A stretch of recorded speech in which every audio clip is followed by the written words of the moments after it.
Duel review time at the Rauta.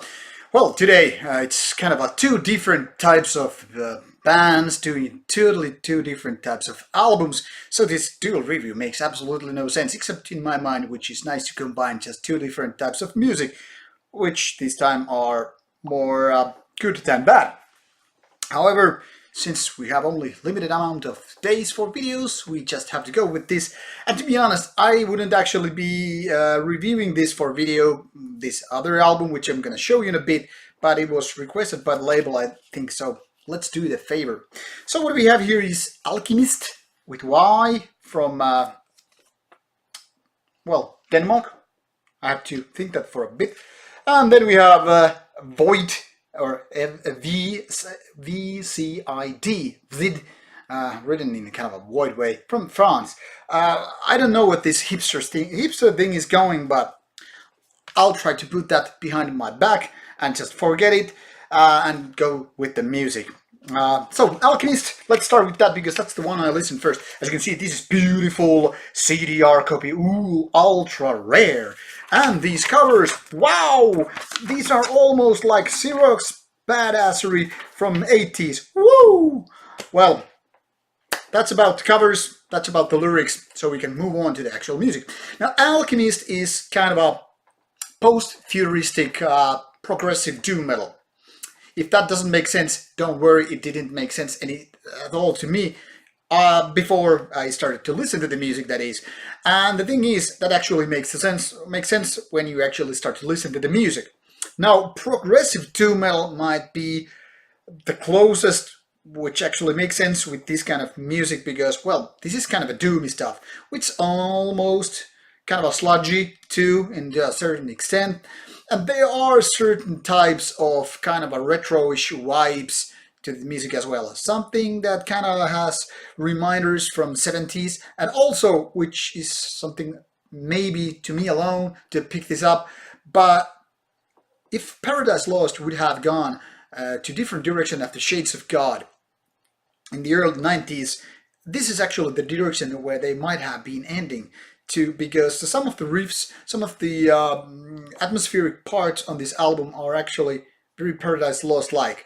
And then again, it's totally different too. But given that both bands have a kind of a doom history of sorts or ties to doom metal, that kind of makes sense, at least if you listen to the album. If they don't make sense, well, don't blame me.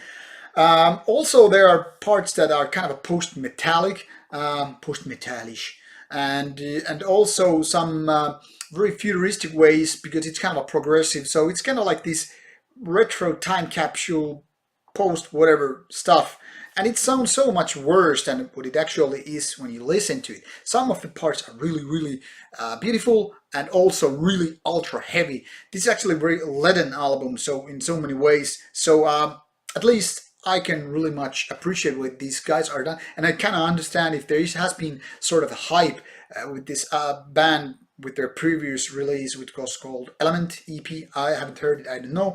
But what I was reading is that there was some kind of a doom hype around this band. Maybe it's true, I don't know, but this would give kind of an excuse. It's a great album. It's a little bit unpolished for being great, but it's good. So check it out if you think you can handle this kind of a mishmash genre hybrid.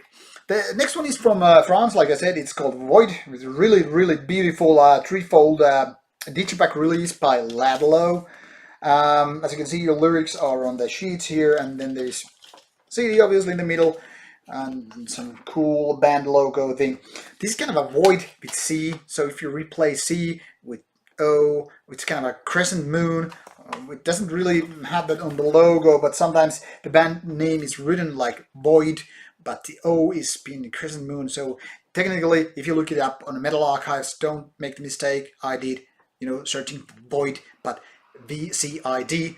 So it makes sense or it doesn't, I don't really care. But this is about black and roll, which kind of has bad flavor in some ears, and some just are like, oh, pretty cool. And I think it's because some Norwegians, I think, coined it, the term, a few years ago when they were kind of putting Motorheadish elements to black metal. So kind of a rock and roll vibe to black metal, vocals and the kind of sound and all that stuff, etc. And actually, that's pretty accurate term to to describe this album. It's very groovy. It's kind of a mid-tempo. It's very rock and rollish. There's actually a riff that I was for a couple of seconds thinking I'm listening to Turbo Negro cover, except that the riff changed before I could, even remember the name of the album. But after a few spins, even every time I heard the riff, it kind of like Turbo Negro, except it wasn't.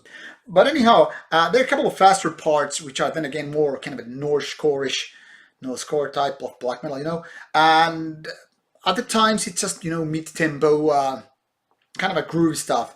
And because it's only 35 minutes, it's not that easy to get bored or feel dull with this album. But then again, probably couldn't handle like 45 minutes or so because it's actually repeating itself pretty quickly. But I kind of like that they're doing this kind of a mid-tempo, really simple stuff, which also reminds me of Swedish band Kraft, but not as sinister and dark.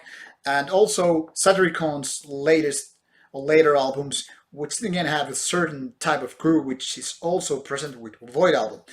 So, hard cookie to tough, but I would say that Jettatura, I don't know how to say it, it's probably some French. Jettatura is something that is really kind of easy to get into, but it's kind of hard to get that much hooked. At first, I liked it more than after a couple of more spins, but it's still quite okay. So, competition was a bit tough, but given that both albums have sort of a hipster vibe, this looks more badass and more cool and all that stuff, while this just looks like absolute crap. I would still pick up Alkymist if I had to pick one album for my road trip with my car. Tough duel, but winner is Alkymist from Denmark. If you're not afraid of untraditional metal music, go check out both. They deserve your attention. But if you are too much a bearded guy with no hipster ties, maybe you just should skip them both. Thanks for watching and looking forward to hear your comments and all that. Have a nice weekend and bye-bye.